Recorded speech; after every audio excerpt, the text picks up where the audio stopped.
Hello, everyone. Thank you for joining us today once again. My name is Amna Chandna, and I recently joined USEFP as an educational advisor, and I'm based in the Karachi office. I graduated with my Bachelor of Arts degree in economics from the University of Maryland, College Park in the United States. Without further ado, let us commence today's session, which is titled Fulbright Journey with Dr. Areba Syed. Today, we will be talking about Dr. Areba's Fulbright journey and how being a Fulbright scholar changed her life's trajectory. But before we start, let's talk a little bit about who we are. The USEFP is the Fulbright Commission in Pakistan. USEFP promotes mutual understanding between the people of Pakistan and the people of the United States through education and cultural exchange. To learn more about our organization, programs, and facilities, you can check out our website, www.usefp.org. USEFP has several departments, including programs, advising, and testing, and you can find out more information about these departments and the services that they provide on our official website.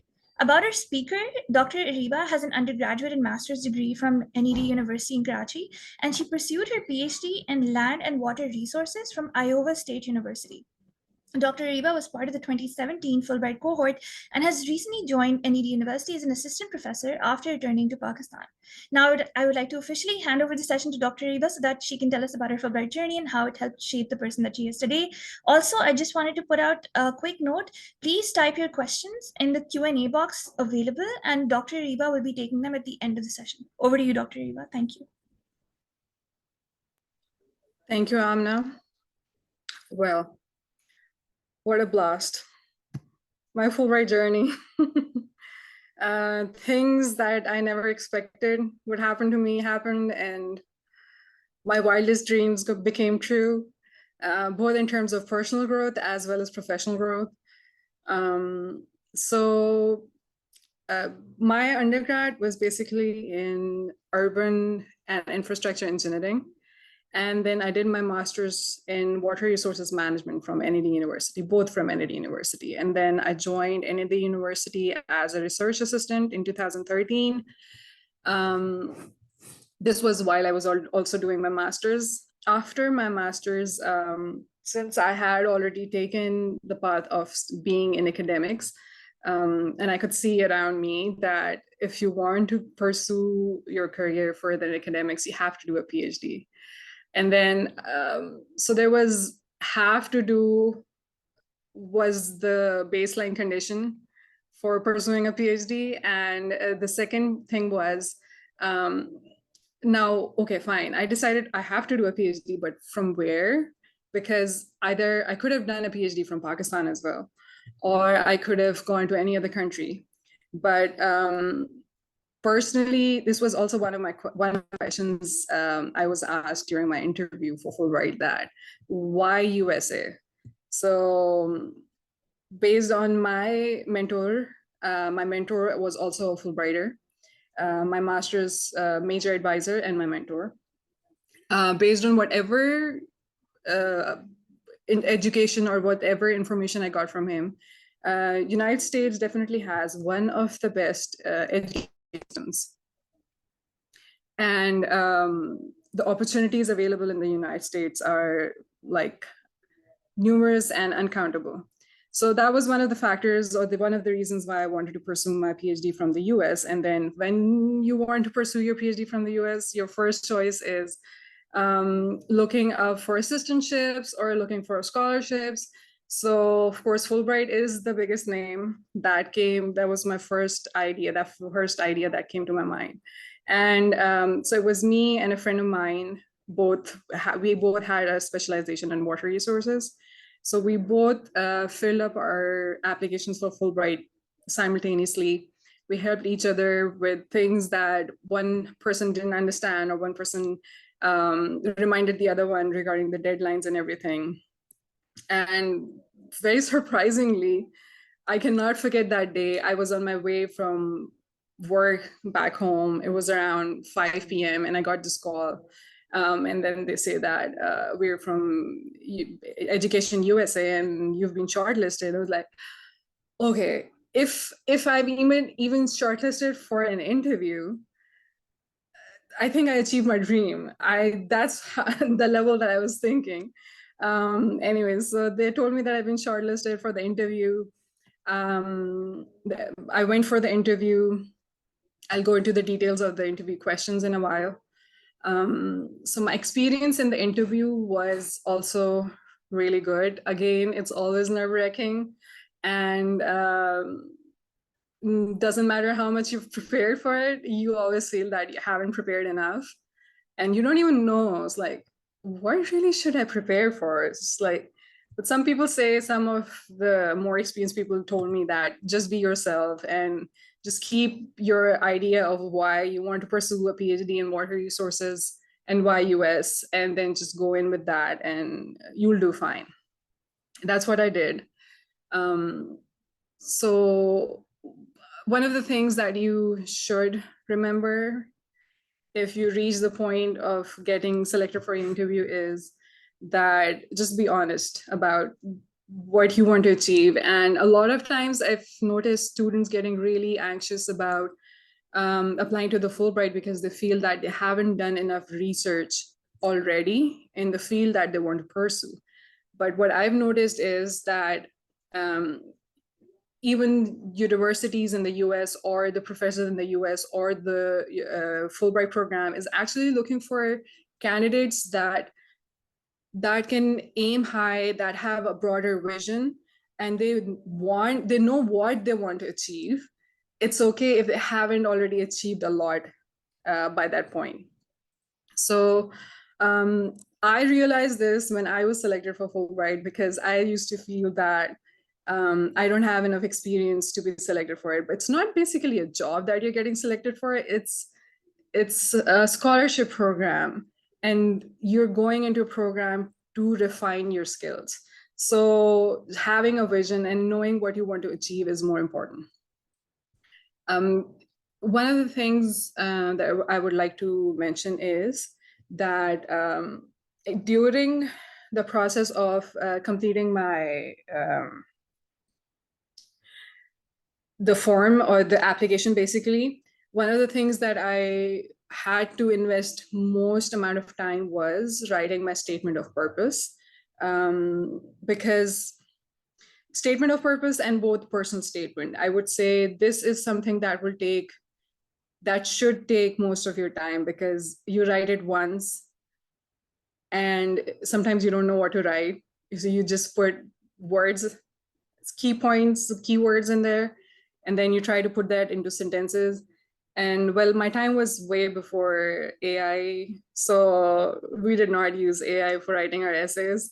We did it all by ourselves. But I would say that invest most amount of your time in writing your statement of purpose and your personal statement, because I think that is what really makes you stand out in the crowd. Because there's a lot of students that have really good grades and that have done really well, but how they see themselves in the society, in that specialization, what they want to achieve in the future, and how they want to give back to their own country is what is probably the most important things while you're applying for a Fulbright.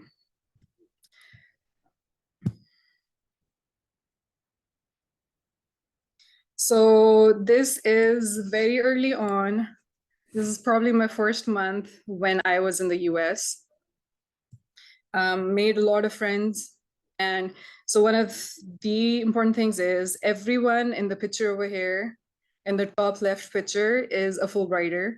So although you might think that Iowa State University is in Ames and it's a relatively smaller city in the middle of Midwest, there might not be that many people from Pakistan or other close by countries, but I personally found a very good group of people from Pakistan and other countries that were Fulbrighters and otherwise as well.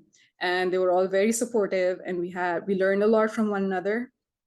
And we were like, we became like a family. Instantly, we became like a family. Anyone who would have any kind of issues, like one person would be stressed about their classes, their assignments, we would get together and we would try to support one another. Let me go to the other pictures. Okay, so what was being from water resources, there's still a lack of people lack of professionals that have specialization in water and land and water resources in Pakistan. And water is one of the biggest issues or challenges that is faced by Pakistan right now, was an issue earlier too, and it's going to be even severe issue in the future if we keep on mismanaging and misusing our water the way we are doing right now. So the picture in this slide on the left is basically an aerial photograph of Balochistan. And the picture on the right is an aerial photograph of Iowa State. The picture on the right, I took myself.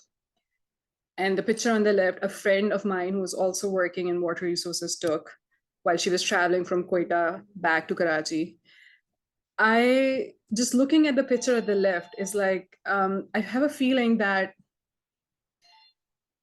there's a lot of water already available in Pakistan, and especially in Balochistan. But what happens is, because of very high slopes, most of this water drains out, runs off through the slopes, creating a lot of flash floods, damaging lives and agriculture and livestock and infrastructure, and ends up into the sea, not giving any benefit to anyone. Only if we can manage this water in a better way, we can avoid these floods, and we can also increase our agricultural productivity, giving more benefit to the population. So just learning how to manage water slightly in a better way can make a huge difference in the situation of Pakistan. And that was my biggest motivation for wanting to do a PhD in water resources.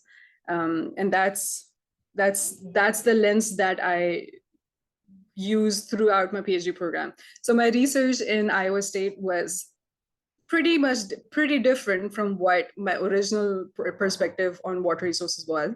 But I approached it in a way that if I do all that is required to achieve a PhD, to get a PhD degree, I am going to learn everything else as well. Trying to go to the other slide. Okay, so here are some of the pictures that you can see while I was at Iowa State. So I found a very good research group at Iowa State. And the superstar of my PhD journey was my major professor, who's the one in the bottom right picture standing next to me. The bottom right picture is from right after my comprehensive exam. And so I'd say that it does make a huge difference on who your major professor is. It makes a difference both professionally and personally. I will also add that most of the professionals in the United States are really good. So, however, my professor always appreciated me for everything that I did. I mean, even the smallest skills that I had and she didn't have, or her other students didn't have, she would appreciate me for that. And I think that gave me the maximum amount of boost in my confidence, that even during my hard times, even during classes that were really difficult, assignments that were really difficult, I was able to manage it, because I always knew that no matter what happens, she's right there, she's very supportive, and she will appreciate even the slightest effort that I make. I went to a couple of different conferences. So the top right picture is from one of the conference. And you probably can't tell who is the professor and who is the student, because that's how close we are back there. And the bottom left picture is from a farewell party for one of the colleagues who was leaving after finishing a PhD. And the top left picture is from a field visit that we had, and we were collecting water samples out of these small pipes. So very diverse experience. There are a few more pictures. So these pictures were taken, all of these pictures are from the COVID era. So right after I had finished my comprehensive exam, I had cleared my comprehensive exam, COVID hit, and I was already taking one course by then, but everything shifted to online, and most of the people who are listening to this have already experienced it themselves, so I don't need to tell how bad it was. But the thing is that other than for a year or so, things started to get normal, and we, as a community, we found a way to work through things. So the picture on the right is from a gathering of the Pakistan Student Association. We are all wearing masks because that was the protocol, but we did meet, we did have meetings and conversations regarding events and everything that we could do. The bottom left picture is where I'm sitting with my major professor, and we're collecting water samples from underneath a flow channel. So there was an experiment going on for one of the other PhD students. He was conducting the experiment, and we had to collect water samples from underneath the flow channel. So everybody helps equally. This is the best part. A lot of times, having a education background from Pakistan, we do not expect that. Our major professor would be sitting on the floor right next to us and doing all the hard work. But this is one of the most positive experiences that I've had, that they work equally and as hard as you do, and they appreciate you. And on the top left, this was one of our alumni meetings. So most of the people in this picture have had their degrees with my major professor, and we were meeting them through Zoom. So the COVID era did not just bring bad stuff, it also brought good stuff like Zoom and other things. So we are more comfortable communicating and doing our professional things over the internet, and we are getting better. We got really good at it.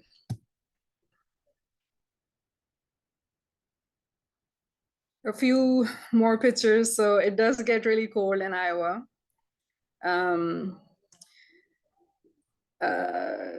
So I think it was the coldest in the picture on the extreme right. Although there's not that much snow, but it was one of the coldest days. And this was, I think, the year 2020. Yes, this was January 2020. The picture on the extreme left. So the heap of snow that you see, it was just funny that, oh my God, look at the amount of snow. And I just wanted to take a picture in front of that mountain of snow and send it to my family. That I had become used to it, but not everyone in Pakistan is still used to that heaps of mountains of snow that gets collected on one side when the snow is removed from the parking lots and the roads. So this was just a funny thing. And then again, this snow up to half of my calf height in the picture in the middle. So all of my snow pictures are here. This picture on the left, so both of these pictures were taken on the same day. This was right after my final defense. So again, there's Michelle on my right and Dr. Kanwar on my left. Michelle was my major professor and Dr. Kanwar was my co-supervisor. Both of them supported me a lot during my PhD. So for people who are thinking of pursuing a PhD, you do have to brace yourself because it's going to be hard. But one thing that I've learned through my experience, and I want to mention to everyone who's planning or even barely thinking about doing a PhD, is remember that it's a marathon. It's not a sprint. So a lot of times we are hardworking people. We make it work by staying up all night and finishing our assignments and doing things. And if it happens for a short period of time, it's fine. But a PhD is a very long-term commitment, depending on, so it can vary, like different specializations have different durations for PhDs.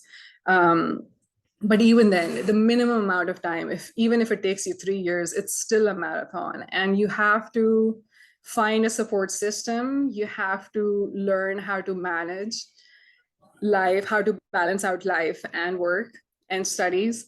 so that you can actually survive through it and still be sane. The achievement is so big, so huge that it is worth all the stress and the suffering that you go through. But again, remember that it's a marathon, it's not a sprint. So one of the good things that happened during my PhD was that I could connect one of my friends, colleagues from back in Pakistan to my major professor.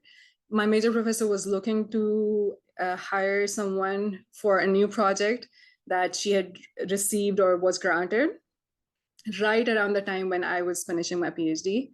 And she was looking for an expert modeler who can do programming and who can also do field work.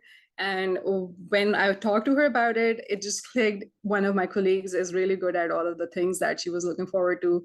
So that colleague is the one standing next to me in the picture on the right. His name is Shoaib Ahmed. He is currently doing a PhD at Iowa State University in the same field with my major professor. So he was there when I was defending my PhD.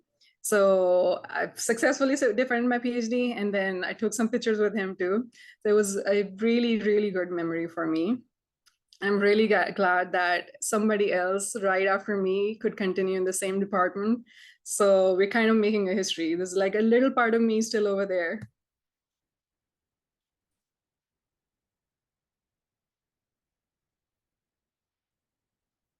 A few more pictures. So the picture on the right is from a field visit. So it's like vast, like as far as you can see, just land with either grass or with corn or with soybean in Iowa. And I loved going to the field and collecting water quality samples. The picture on the left is with a few young ladies in the Pakistani community. So the Pakistani community was very strong over there, and some of the people living in Ames have been there for around 30 years now. And it's like second or third generation over there, and they're all very sweet people, and they were always there to help me. So this is a picture taken on Eid.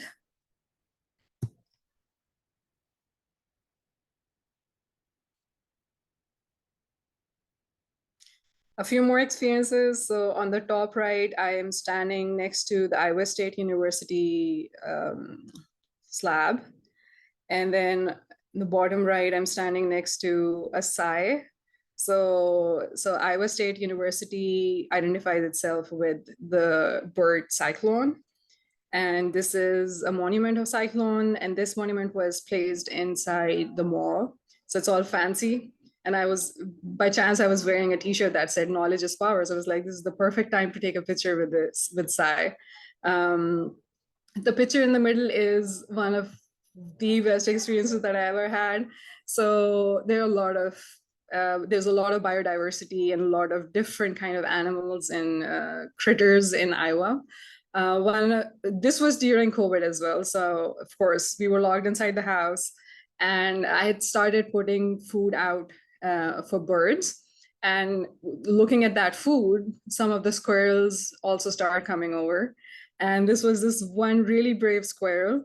So what I did was, like, I took in all the peanuts, I hid them, and I just took out one with my hand outside the window so that she wouldn't have any other option other than grabbing it from my hand. I was scared that she might bite me, but luckily she didn't. And it was long enough that I could take a picture. So I'm really proud that I could feed a squirrel with my hand. And one of the other good experiences that I had was, so I joined Taekwondo also during COVID. So I used to take the morning classes and also go to the practice in the evening. And I got an orange belt eventually, and then I couldn't continue because I had to work on my PhD finals.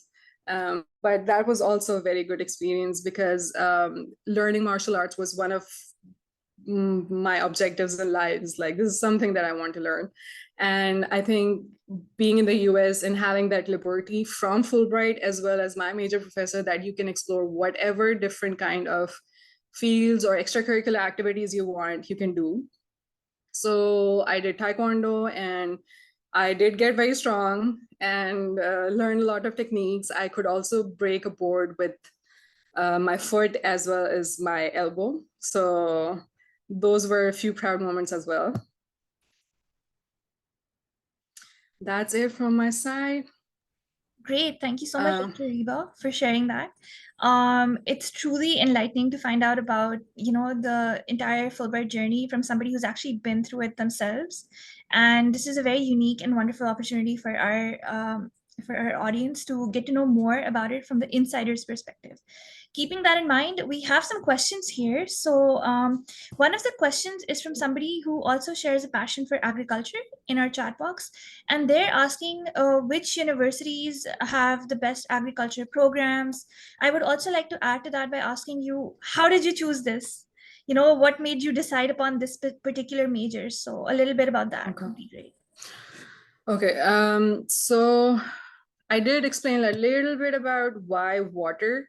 So before that, why water at all? So as a young person, even before I started my engineering, I was always motivated by environmental studies.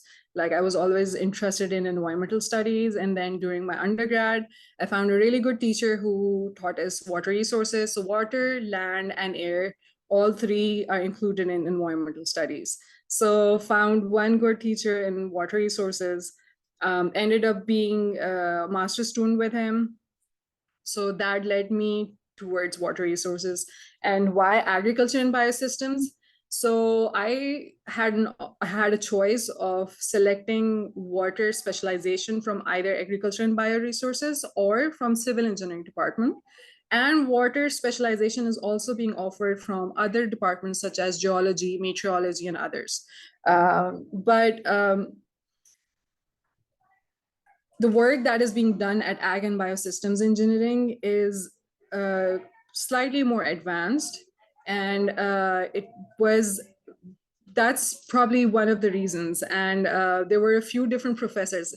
One of the other very important factors in deciding which department you actually end up applying to is dependent on the professors in that department and what kind of projects and research those professors are doing. If you really need to explore ahead of time in all the possible departments and all the possible professors, and then select which department you eventually want to apply to. And again, for agriculture department, which universities are the best?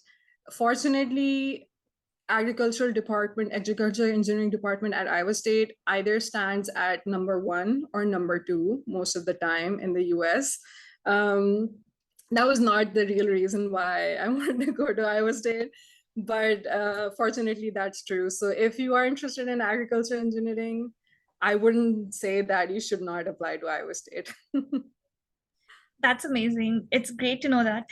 Thank you so much for sharing that, Dr. Areba. We have some questions over here about the overall Fulbright application process. We have students asking about the GRE, how to prepare for it, is it necessary? So maybe if you could just shed some light on that. Thank you. So by the time when I was applying for my PhD program, GRE used to be compulsory for admission requirement, and especially if you wanted to get a research assistantship. But now I've learned that a lot of universities have given up on the compulsory GRE requirement. However, you still need to have a decent score in GRE if you're applying through a Fulbright. So I have a few students that are with me right now that have done their undergrad or master's from Kennedy University. They're applying through the Fulbright, and I've told them to work on their GRE. And GRE is essentially, I mean, I understand why why different universities in the US have given up on GRE, because there are a few places, for example, in Africa, where people have to travel to other countries to appear in GRE. And it's not always possible, and especially in the situation when there was COVID. So I do understand, but overall, I think it's still not a bad idea to include GRE as an admission requirement, because GRE is a centralized or generalized testing service that can put you on that scale of where you stand.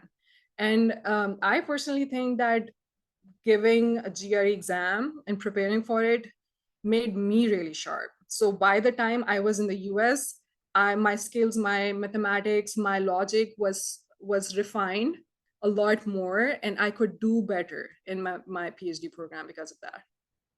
Thank you for saying that. That's amazing. That brings me to my next question, which is actually related. How was the overall process for the Fulbright application? Preparing for the GRE, other parts of the process, did you find it daunting? Was it easy? Was it difficult? What would you have to say about that? One thing that's most obvious that I remember is that it was lengthy, for sure.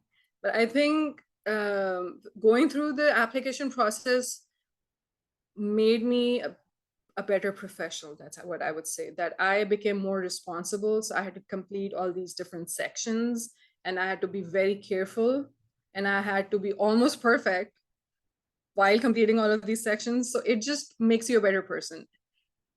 God forbid, just in case if you don't get a Fulbright, going through that application process and studying for your GRE is going to make you way more competent that when you apply for another scholarship or apply for Fulbright again, it will ensure that you get the other one or Fulbright the next time that you apply. So it's a very good learning process that I would say. It's a bit lengthy, but don't lose your patience.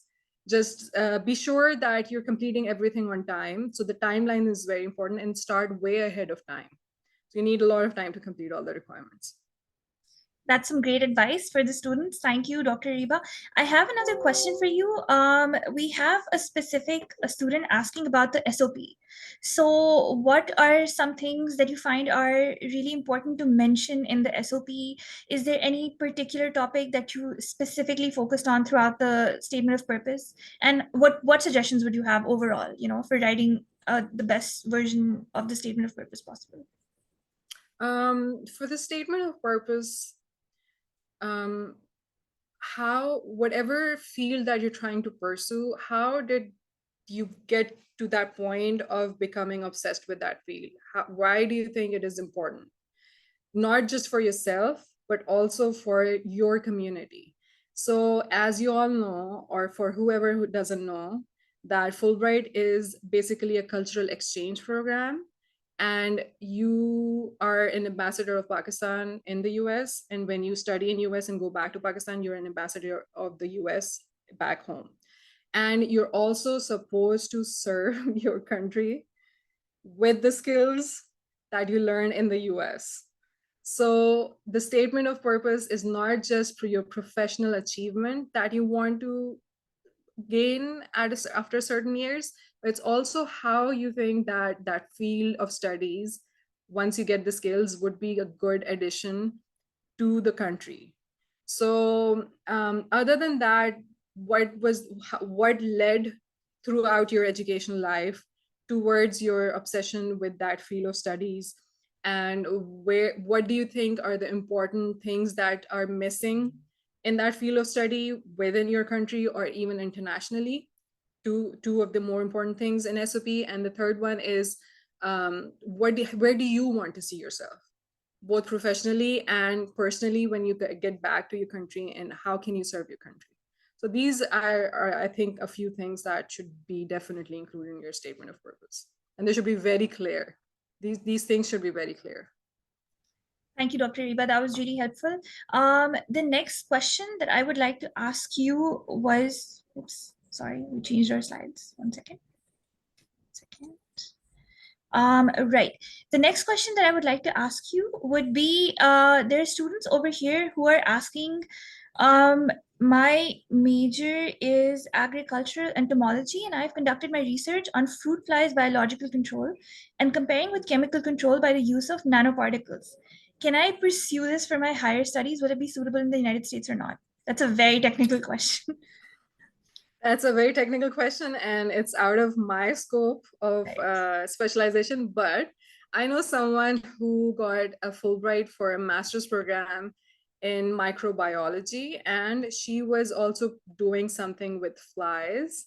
And she was also placed at Iowa State University. So I don't think that there is not a possibility that you can get a chance to study your field at through Fulbright in the US. So I would say go for it.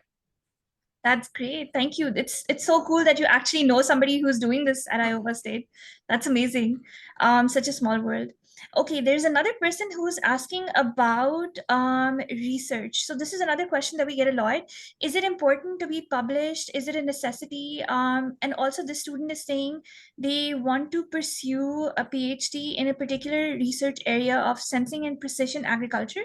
And they even contacted one of the professors at Iowa State, but they weren't available due to administrative responsibilities. So they're asking you how to contact the professors with the maximum possible chances of approval, and is it necessary to be published? And yeah. Yeah, so I'll answer the question if it is necessary to be published. It's not necessary to be published to get an admission in PhD. However, professors that intake PhD students always prefer the ones that have done a master's with research, that have written a thesis.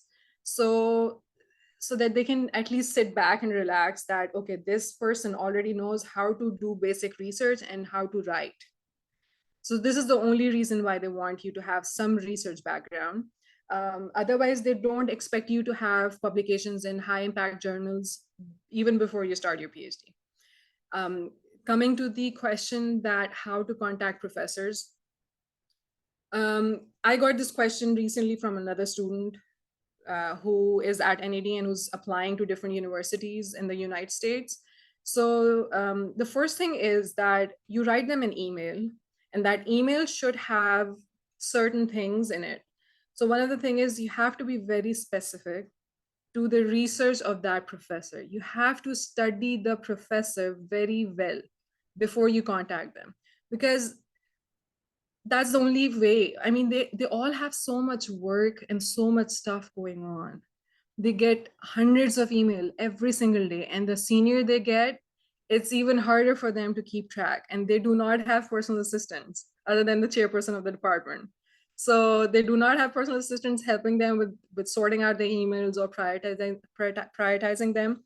So please be very specific about why you want to work with that professor, which part of the project you're really interested in, what are the recent publications that they've had. You can find all of this information either on the website or on their CV. That should be available on the internet. If you're specific, there is a huge chance that you will get a response.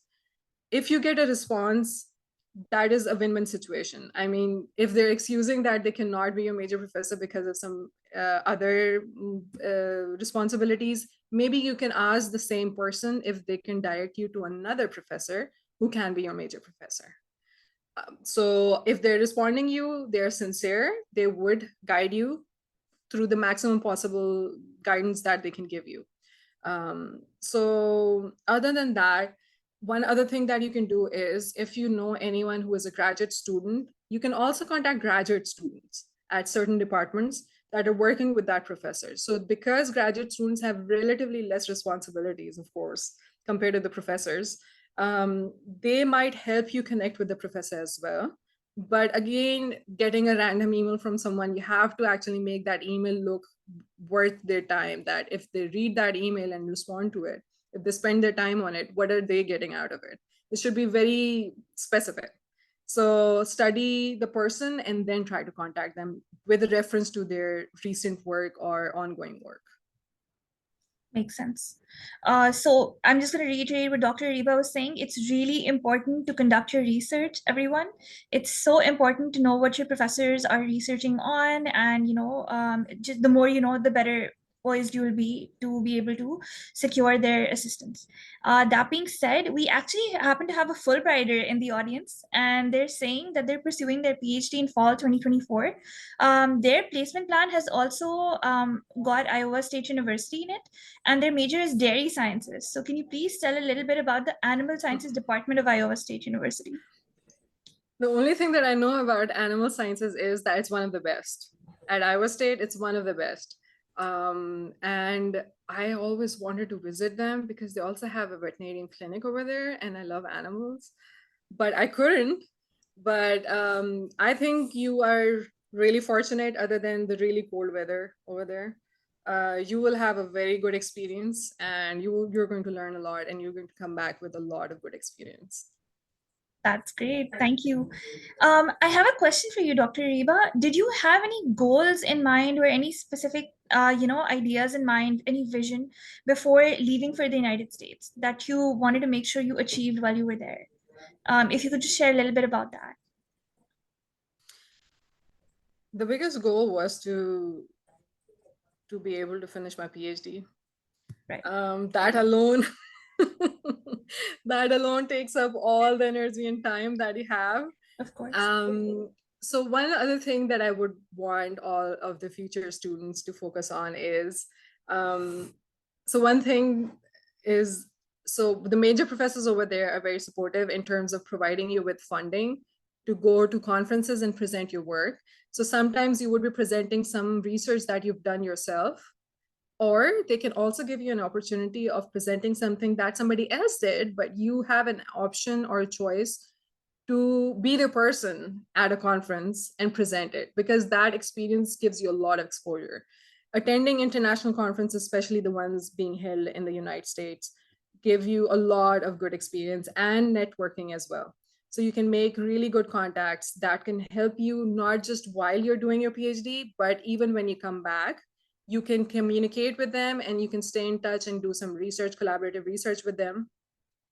So do focus on going to at least one conference each year. That's what I would suggest. That keep this as a goal, that do go to a conference. Even if you cannot present anything, the least possible thing is that you can go and attend and make some connections.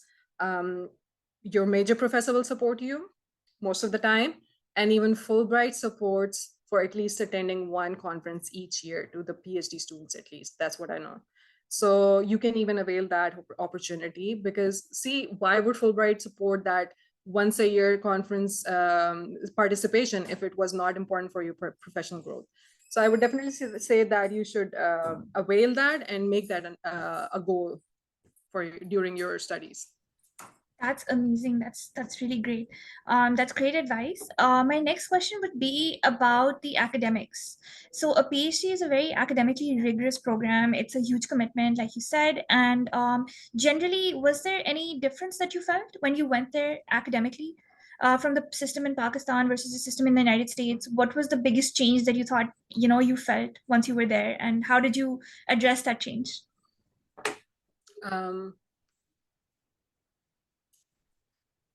I'm not trying to scare anyone, but so the classes that I used to take were 500 level classes in which you would see, at least at Iowa State and Ag and Biosystems Engineering Department, we had undergrads who were taking the 400 level classes sitting in that class, the masters sitting in that class, and PhD students sitting in that class. Everybody was in the same class. We just had different levels or different amounts of assignments that we had to do to fulfill our requirement for that course. A lot of times what I used to feel was, since I was already a lecturer before going for my PhD, so I had this feeling that I know stuff, I know what I'm doing. But when I was sitting in the class over there, I used to be a little bit lost because I did not do an undergrad from Iowa State University. I did not have the background knowledge of what a final year student or basically a senior in undergrad over there had, because a lot of them grew up in Iowa, so they knew about the agricultural practices, how things are being done. I did not know anything about that. So a lot of times I used to get this feeling that, oh my God, they're undergrads. I'm a PhD. They know way more than I do. What am I even doing here? It's like, I wouldn't doubt the choice of Fulbright, of giving me the opportunity to go there and study. But that was definitely a challenging experience, that feeling that the undergrads know more than you. And they really do know more than you. It takes you at least a semester or two to get to close by to their level. But always remember, they might not know a lot of things that you know because of coming from a different background, having more professional experience, because they're still at school. You're probably working somewhere and now going for further studies. This was one difference that I felt.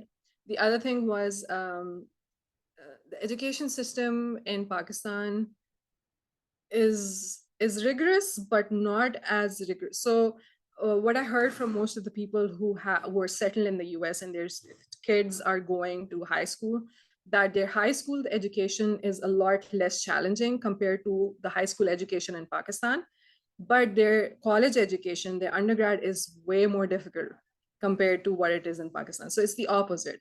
We go through a lot more difficult time as students until our intermediate. And then when we come to the university, it gets relatively more relaxed because we've already had a really difficult time. But it's the opposite in the US. They have a very relaxed time, relatively very relaxed time until their high school, and very difficult time during their college. And at least at Ag and Biosystems engineering department, one of the other things that I felt was very different and very difficult to keep up with was one major assignment every single week. And if you miss any of those assignments, if you don't score really well, you lost your grade. So we had assignments and tests and everything in Pakistan as well, but it wasn't this rigorous. Like, okay, maybe 3 assignments throughout the semester, not a major assignment every single week. That keeps you on your toes. That's what I'm saying. It is a marathon. It's not just one semester or 2 semesters. It will happen for multiple semesters as long as you're not done with your coursework. So you have to learn to manage. You have to score well on them, but do not burn out yourself. So did I miss anything in the question? No, actually, you were pretty comprehensive in covering everything. And I actually wanted to add on to what you said and ask you, what are your tips for making sure that students don't burn out? Because, as somebody who studied in the United States, I do understand exactly what you're saying. The urge to just, over commit and then completely fizzle out is so Yeah. strong, especially among South Asian students. So how would you suggest battling that and, taking care of yourself? Okay. Yeah. Eat well, learn how to cook at home, please. Learn the basics. And because I don't know, every person is different, but I personally feel that I cannot eat from outside for too long because I start feeling that I'm nutrient deficient. I need to eat vegetables and fruits to replenish my brain. Create a community and only focus on people that bring positivity in your life. Please learn to discard negative people because they do take up energy. Trust me, just their negative energy will take up your energy. So just try to surround yourself with positive energy people and learn stress management techniques. Every university in the United States has a student counseling department where they would guide both local as well as international students on how to manage the stress that you face during your college or as a graduate student. And it's a real thing. Trust me, it's a real thing. That is why they have a whole department with PhDs sitting over there trying to help you out. I did not know about that for a very long time. And even when I got to know about it, like maybe after a year, I was like, it's not even a thing. It's like, I don't need it. I don't need it. What is it? I mean, I've had so much stress when I was in Pakistan. But when you're back home, the kind of stress is manageable because you're familiar with the environment. When you're abroad and you have the pressure of studies, it's a new environment, and then you have to score really well. You have to work really hard. So it's an added stress. You need, some people are really good at managing even that. I was very sensitive. I had a hard time and I realized it late. But I suggest all of my colleagues who are going to studies abroad right now that do explore that option, do learn some stress management techniques. And one more thing, please, if you are a perfectionist, please give it up. It's being a perfectionist is not helpful at all. It's only going to drain you out of your energy and reduce your efficiency over time.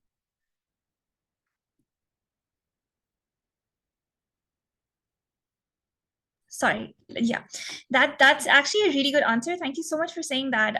It is so important to manage our stress levels, and I'm so glad you shared some techniques with our students on how to take care of themselves and how to not take your physical, mental, emotional health for granted, especially when you're so far away from home.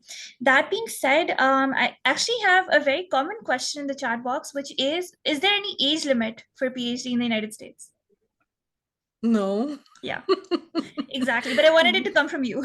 No, there isn't. No. So I started my PhD when I was 27. One of my classmates was doing a PhD. It was also his first semester. He was 40. And I know another person who had a relatively different major, but the same department. He was 50 at the time when he was starting his PhD. And I also know people that are 24 and they're doing their PhDs. So they skip their masters and they start doing their PhD right after their undergrad. So there is no age limit. There is a duration limit, but there's no age limit. There's no age limit. Thank you for saying that. There's no age We get limit. this a lot. A lot of people ask us about, whether there's an age limit. Am I too old to start? And it's always no, you're not. You can start at any time. So Yeah. that's one of the best things about the US, that you can start at any time. Now, we've Yeah. had a lot of conversation about the entire process. We've talked about different, aspects of the application, specifically about the Fulbright as well. Some students are asking case specific questions about their independent applications. For them, I would suggest please redirect your questions to karachi@educationusa.org, especially if you're applying independently and you have any questions about universities to shortlist, or how to find finances. Any questions like that, please feel free to reach out to us via email. And after all of this, I would like to ask you, Dr. Areba, how did it feel when you found out it's happened? We've been talking so much about the things leading up to it. What was that moment like when you found out that this is it? I'm going to America. I've gotten the Fulbright, and I'm starting my PhD. Um, it's there's a lot of mixed feelings. If you haven't been away from home until you're 27, um, it's challenging. It's you're sometimes you get scared because when you think about taking care of your family, you feel like at that point in of your age, you have a lot of energy, and you feel that you're fine, you'll be fine. But I was personally worried about my family that I was leaving behind. To manage that, I used to come back home twice a year. I used to do a lot of saving and buy the ticket and come back home twice a year because my mom is all by herself and there's nobody else in the family. um, I had mixed feelings basically. And I had mixed feelings throughout my experience. And when I finished, I did not even like, it took me some time to actually absorb the fact that, to accept the fact that, yes, I have finished a PhD, and yes, I can put a doctor next to my name. Now I'm getting more used to it because everybody calls you a doctor after a certain time. So mixed feelings is what I would say it was. Very excited and a little bit scared at the same time. Thank you for sharing that, Dr. Reba. That was really insightful to find out how it feels to, be in that space where that you've been awarded this amazing grant, but at the same time, you're leaving your family for such a long time, and you're going to be away from home. So obviously, there's a lot going on. Keeping that in mind, we have actually a student who's asking how much gap is acceptable between a bachelor's and a master's. Another question that I would like to, hear them, have them hear. There is no limitation. There's There's no no limitation, limitation. right? Yeah. So, guys, there's no limitation. You can definitely pursue your masters even after several years have passed, and there's no such restriction as to when you can apply for a master's or PhD. Last question: any tips? From thinking that, would you ever get a Fulbright, to applying for the Fulbright, to getting the Fulbright, to completing it and being a Fulbright scholar? It's an entire journey that you've covered. So any tips for somebody at the very starting of this journey? What would you suggest? What would you recommend? I would say just be yourself. First of all, learn who you are, why you want, find the right reasons of doing what you really want to do. You need to find the right reasons so that you can stay consistent on them. If you don't have the right reasons, you wouldn't have the energy to go through the process. So find the right reasons, learn and accept who you are, and then the world is endless and you can achieve anything. that actually brings us to the end of our session in terms of questions. Thank you so much, Dr. Areba, for all your insightful and honest and extremely informative answers. I would just like to reiterate that the video for this session has been recorded and it will be available on the YouTube page for USEFP. So please keep an eye out for that. And please make sure that you sign up for all our social media pages if you haven't done so already. I would like to once again thank you, Dr. Reba, for being our speaker for today's session. It was amazing going on this journey all over again with you. We learned so much from your experiences, and we hope that all the audience members also get to benefit from them and apply the knowledge and the tips and tricks that you have shared with us in today's session. Thank you so much, everyone, for joining in. It has been an absolute pleasure. Take care of yourselves. Have a great day. Thank you. Hi, everyone. Thank you, USEFP. Thank you, Dr. Reba.